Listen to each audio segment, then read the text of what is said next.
భూగోళం పుట్టుక కోసం రాలిన సురగోళాలెన్నో, ఈ మానవ రూపం కోసం జరిగిన పరిణామాలెన్నో.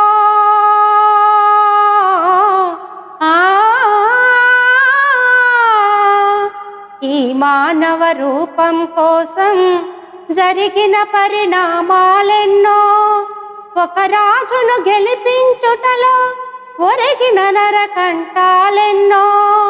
కులమతాల సుడిగుండాలకు బలి అయిన పవిత్రులెందరో. ఆ చల్లని సముద్ర గర్భం దాచిన బడబానలమెంతో. ఆ నల్లని ఆకాశంలో కానరాని భాస్కరులెందరో. ఆ చల్లని సముద్ర గర్భం దాచిన బడబానలమెంతో.